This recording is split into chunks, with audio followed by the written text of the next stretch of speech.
Hello everyone, स्वागत है आपका आज की क्लास में और मैं हूं आपका नेट वाला भैया। हाँ जी, तो चलिए आज की क्लास की शुरुआत करते हैं। इससे पहले आप ये समझिए कि हमने लास्ट क्लास में क्या पढ़ा था। लास्ट क्लास ही हमने शुरू किया था चैप्टर 3 जिसमें हमने मोहनलाल की स्टोरी पढ़ी थी जो बैरियर्स ऑफ कम्युनिकेशन से रिलेटेड थी। अगर आपने वो स्टोरी नहीं देखी है तो आप प्लीज इससे पहले वाले वीडियो में जाइए, उसको देखिए और फिर आप आगे इस बैरियर्स टू इफेक्टिव कम्युनिकेशन की बुकिश नॉलेज को गेन करिएगा या उसको देखिएगा इस वीडियो को। अभी आप पिछले वीडियो को देखकर समझिए, आपको बहुत मजा आएगा। तो चलिए ज्यादा लेट ना करते हुए करते हैं क्लास की शुरुआत। हाँ जी, आपको दिख रहा है स्क्रीन पर बैरियर्स टू इफेक्टिव कम्युनिकेशन। क्या होता है बैरियर्स इफेक्टिव कम्युनिकेशन में? देखिए, जब कोई सेंडर अपने रिसीवर्स को कोई मैसेज पहुंचाना चाह रहा है और उस रिसीवर तक जो मैसेज पहुंचने के बीच में जो फैक्टर आते हैं जिससे प्रॉब्लम क्रिएट होता है, रिसीवर तक मैसेज नहीं पहुंच पाता है, उसे हम क्या कहते हैं? उसे हम कहते हैं बैरियर्स टू इफेक्टिव कम्युनिकेशन। चलिए आइए देखते हैं बुक में क्या लिखा है। कह रहा है, वेट, हाँ, कहता है communication is a process beginning with a sender who encodes the message. Communication क्या बोल रहा है? एक प्रोसेस है जिसमें शुरू किससे करते हैं हम? सेंडर से, जो क्या करता है? मैसेज को इनकोड करता है and passes it through some channel to the receiver who decode the message. और बोलता है कि भाई साहब इनकोड तो कर दिया सेंडर ने, अब क्या होगा? अब पास करेंगे हम किसी चैनल के थ्रू, किसको? रिसीवर के पास, जो फिर क्या करता है? वो मैसेज को डिकोड करता है। बिल्कुल सही। कहता है कम्युनिकेशन क्या है? कम्युनिकेशन इज, देखिए, communication is fruitful if only and if message sent by a sender is interpreted with the same meaning by the receiver। भाई साहब बोलता है कम्युनिकेशन तब फ्रूटफुल होता है, तब अच्छा होता है जब सेंडर ने जो बातें कही रिसीवर भी उसी बात को समझेगा। अदरवाइज क्या होगा? सेंडर कुछ और कहेगा और रिसीवर कुछ और कहेगा तो कम्युनिकेशन इफेक्टिव नहीं होगी। आइए, कहता है if any kind of disturbance blocks any step of communication the message will be destroyed. बोला भाई साहब कम्युनिकेशन के किसी भी प्रोसेस में अगर किसी भी जगह पे थोड़ा सा भी मैसेज को डिसइंटरप्रेट किया गया या मिस इंटरप्रेट किया गया तो क्या होगा? वो पूरा मैसेज बर्बाद हो जाएगा। Due to such disturbance a person faces several problems. उस डिस्टर्बेंस की वजह से एक पर्सन जो है वो बहुत सारे प्रॉब्लम फेस करता है। कहता है देयर आर सेवरल बैरियर्स, कुछ बैरियर्स हैं that affects the flow of communication। बोलता है there are several barriers, कुछ बैरियर्स हैं जो क्या बोलते हैं? अफेक्ट करते हैं फ्लो ऑफ कम्युनिकेशन को। these barriers interrupt the flow of communication from the sender to the receiver। ये बैरियर्स जो हैं सेंडर से रिसीवर तक कम्युनिकेशन के फ्लो को अफेक्ट करते हैं, thus making communication ineffective। Communication को इनइफेक्टिव करने में, है ना? It is essential to overcome these barriers. बोला भाई साहब कम्युनिकेशन को इफेक्टिव करने के लिए आपको इन सब बैरियर से निपटना पड़ेगा। तो कहता था main barriers of the communication are summarised below, है ना जी? हाँ जी सर, बिल्कुल सही कह रहे हो। देखो आओ शुरू करते हैं। पहला बैरियर क्या है? पहला बैरियर है टेक्निकल बैरियर। देखिए टेक्निकल बैरियर का क्या मतलब होता है? जब भी आप किसी के बीच में कम्युनिकेट करते हो तो कभी कभी ऐसा हमारे साथ हो जाता है कि हमारा टेक्नोलॉजी से जो रिलेटेड चीजें हैं वो अपडेट नहीं होती है या किसी पर्सन को टेक्नोलॉजी की नॉलेज नहीं होती है, तब हमें क्या होता है? हमें टेक्नोलॉजिकल बैरियर्स का सामना करना पड़ता है। आइए पढ़ते हैं। कह रहा है there can be technical issues which में हिंडर द कम्युनिकेशन प्रोसेस और डिस्टोर द मैसेज। बोला भाई साहब ऐसा है कि टेक्निकल इशू हो सकता है, इसकी वजह से कम्युनिकेशन क्या हो सकता है? हिंडर हो सकता है या मैसेज खराब हो सकता है। कहता है with the advancement in technology, technology के एडवांस होने की वजह से our ways of communicating are changing and now there is a higher independence on technology. बोला भाई साहब जैसे एडवांसमेंट हुई टेक्नोलॉजी की तो उस वजह से क्या हुआ है? हम पूरी तरीके से डिपेंडेंट, बहुत ज्यादा ही तरीके से डिपेंडेंट किस पे हो गए? टेक्नोलॉजी पे हो गए। कहता है it is easy to convey what we can't say during face to face interaction through text messages, email और चैट। बोला भाई साहब जो हम सामने से नहीं कह पाएंगे ना वो हम मैसेज के थ्रू, ईमेल्स के थ्रू और चैट के थ्रू कह देते हैं। बिल्कुल सही। कहता है but there is a tendency for messages to not be effectively communicated to the receiver due to technical issues and the technical barriers can arise due to. बोल रहा है भाई साहब ऐसा है कि कुछ मैसेज ऐसे होते हैं इफेक्टिवली कम्युनिकेट नहीं हो सकते, हो जाते हैं, किस वजह से? टेक्नोलॉजी की वजह से। और टेक्नोलॉजिकल बैरियर क्यों अराइज होता है? आइए देखिए, बोलता है एनी प्रॉब्लम इन हार्डवेयर और सॉफ्टवेयर फॉर यूज कम्युनिकेटिंग। जैसे अगर मैं मान लो अभी आपके सामने मैं पेन ड्राइव यूज कर रहा हूं, अब वो पेन ड्राइव ही खराब हो जाए तो क्या मैं आपके साथ पढ़ा पाऊंगा? आपको नहीं पढ़ा पाऊंगा, क्योंकि टेक्नोलॉजी मेरी क्या हो गई, हार्डवेयर मेरा खराब हो गया। अब जैसे मैं माइक्रोसॉफ्ट विंडोज यूज करते हैं, सब यूज करते हैं, अब माइक्रोसॉफ्ट विंडोज में ये पेन ड्राइव सपोर्ट नहीं कर रहा है। अगर मेरी माइक्रोसॉफ्ट विंडोज 11 नहीं होती तो मैं आपको पढ़ा नहीं हो रहा था। तो ये क्या है? ये टेक्नोलॉजिकल बैरियर्स। हाँ जी सर, बिल्कुल सही बोल रहे हो आप। आइए उसके बाद क्या कहता है, एक मिनट, कुछ ज्यादा ही भाग रहा है यार, इतना नहीं भागना चाहिए। हाँ आइए, कह रहा है difference in the version of hardware और software available with the sender and receiver. अभी बताया कि अगर वर्जन में डिफरेंस आ गया, माइक्रोसॉफ्ट 11 है अभी और आपको माइक्रोसॉफ्ट 7 वाला यूज कर रहे हो, तो आपका क्या होगा, पेन ड्राइव नहीं चलेगा। उसकी वजह से भी आपका टेक्नोलॉजिकल बैरियर होता है। हाँ जी सर, बिल्कुल सही कह रहे हो। कहता है improper knowledge of technology among the sender और रिसीवर। मान लेते हैं आप किसी गांव में प्रेजेंटेशन देने जा रहे हो और वहां पूरा पीपीटी लगा के बता रहे हो, समझा रहे हो, कोई फायदा नहीं होगा, क्योंकि उन्हें उनकी समझ ही नहीं होती।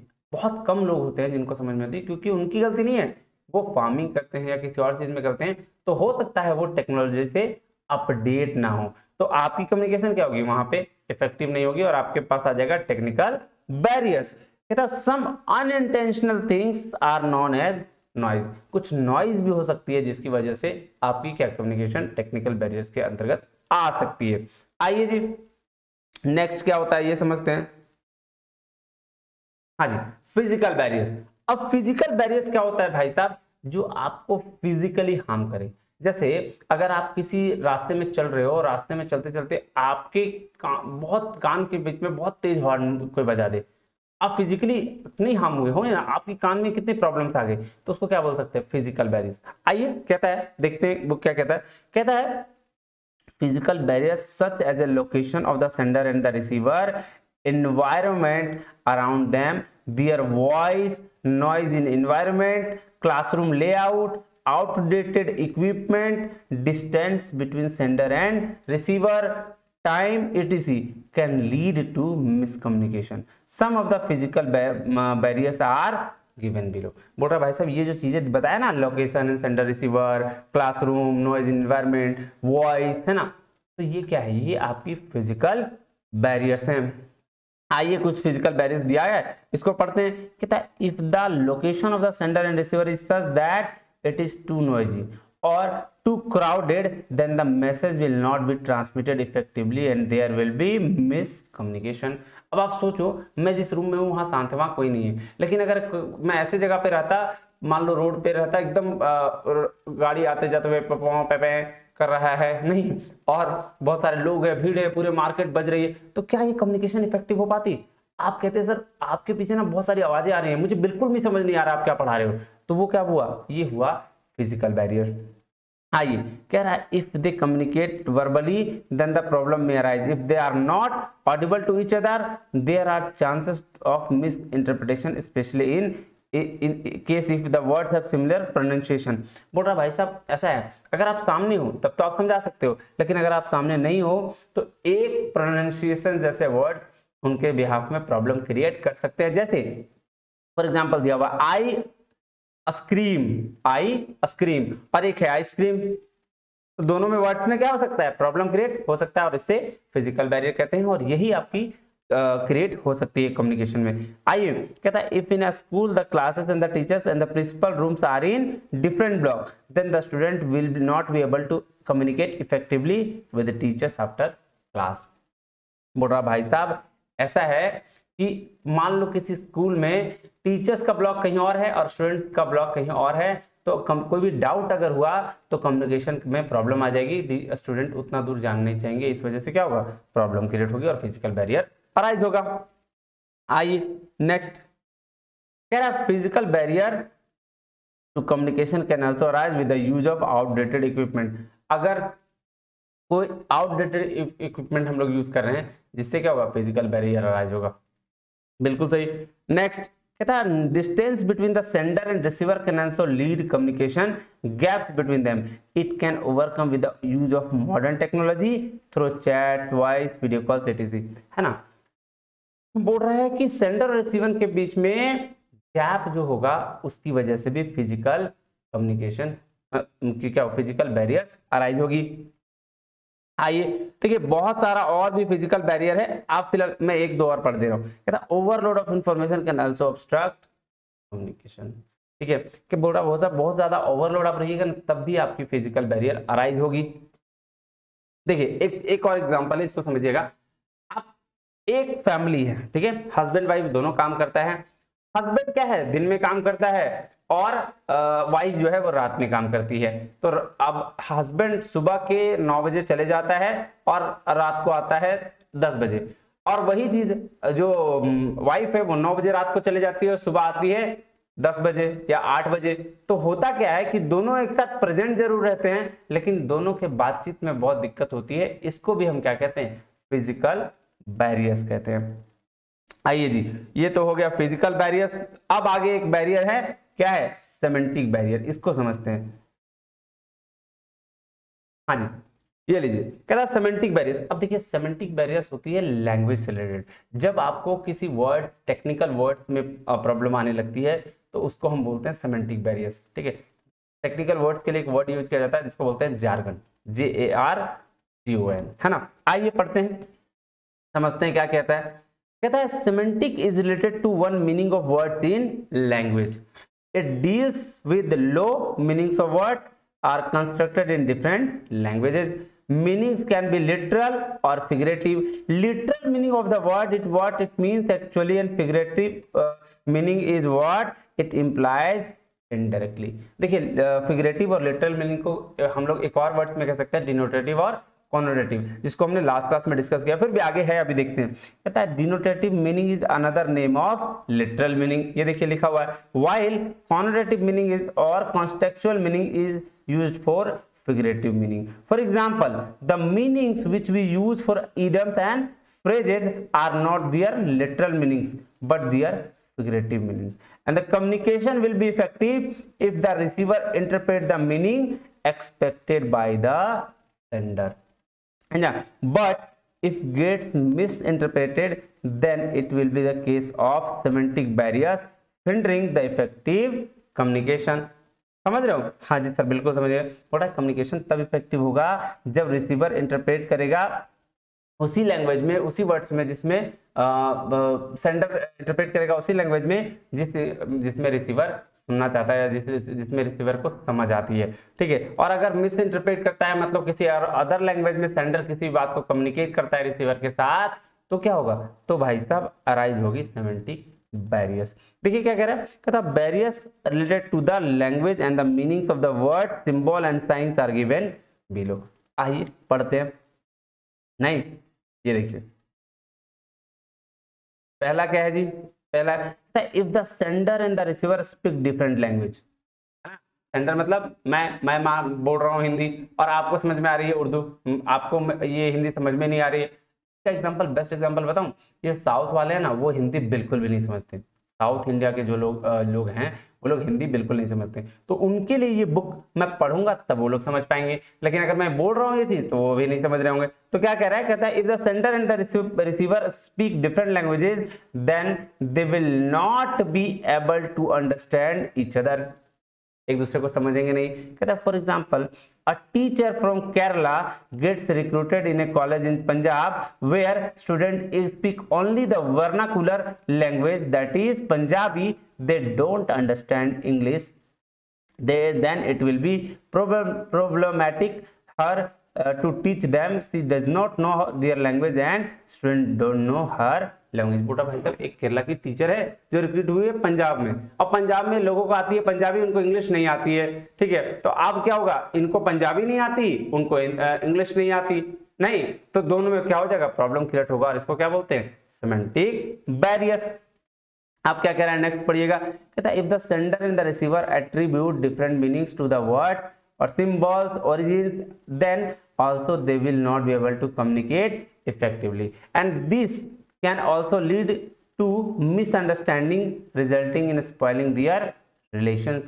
कह रहा है for example the word cheap can have the different meaning depending upon the context in which it is used. बोला भाई साहब कोई वर्ड, कोई सिंबल और कोई मीनिंग का भी अलग अलग मतलब होता है, सामने वाला किस बात को लेकर सोच रहा है इससे कम्युनिकेशन डिपेंड करते हैं। और इस तरह से अगर कोई प्रॉब्लम अराइज होती है तो इसको क्या बोलते हैं, सेमेंटिक बैरियर्स। आइए कह रहा है poor vocabulary can also create hurdles in communication. अब देखो मैं पढ़ा रहा हूँ कोई एक ऐसा वर्ड दिया हुआ मुझे समझ नहीं आ रहा, अब मैं क्या करूँ, मैं घबरा जाऊंगा, अरे भाई क्या हो गया, बच्चे कैसे समझेंगे नहीं।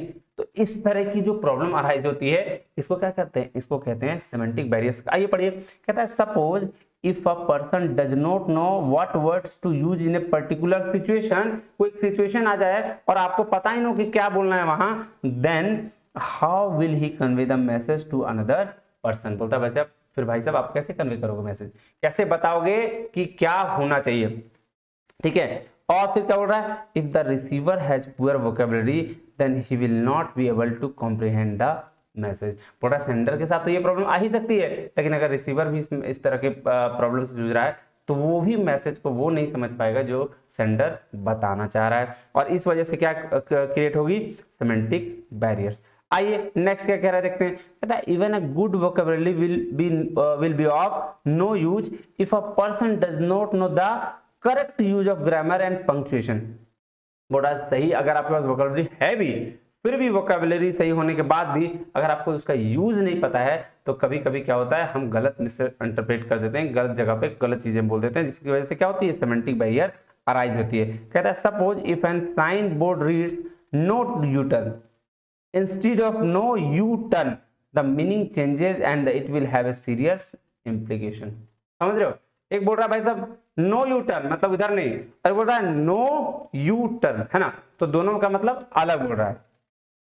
कहता है there can be misinterpretation due to use of words having different meanings like a suit, fair, and the words having the different spelling but same pronunciation like quit, quite, advise, advice, है ना, to and to, floor, floor. ये देखिएगा flower और floor में फर्क। तो बोल रहा है भाई साहब ऐसा बहुत सारा वर्ड्स है जो सिमिलर नेचर का है और उसमें भी क्या हो सकती है, सेमेंटिक बैरियर अराइज हो सकती है कि आप समझो कुछ और हम बोले कुछ और। ये थी भाई साहब सेमेंटिक बैरियर्स। एक और दिया हुआ है, इसको भी पढ़ लेते हैं, देखिए क्या बोल रहा है। कह रहा है there can be problem in understanding a message if it includes some terms which are specific to a profession and a layman will not allow out them. अब देखिए जो वकील लोगों की लैंग्वेज होती है ना, वो बिल्कुल अलग लैंग्वेज होती है, वो लैंग्वेज आप बिल्कुल समझ नहीं पाए। डॉक्टर्स की लैंग्वेज एकदम अलग होती है, उसके पर्सनल प्रोफेशन की लैंग्वेज है, तो आप क्या होगा कभी कभी उसकी वजह से आपको बिल्कुल भी समझ नहीं आएगी और आपके पास क्रिएट हो जाएगी सेमेंटिक बैरियर्स। हाँ जी भाई साहब, तो अभी आज हम लोगों ने क्या पढ़ा, आज हम लोग पढ़े तीन चीज। पहला barrier that is technical barrier, नहीं, दूसरा फिजिकल बैरियर, और तीसरा जो हमने पढ़ा वो है सेमेंटिक बैरियर्स। आगे की जो बैरियर्स है वो हम करेंगे अगले क्लास में, वरना हो जाएगी वीडियो बहुत ज्यादा लंबी। तो आज की क्लास को करते हैं खत्म, तब तक के लिए बहुत बहुत धन्यवाद, थैंक यू एंड जय हिंद।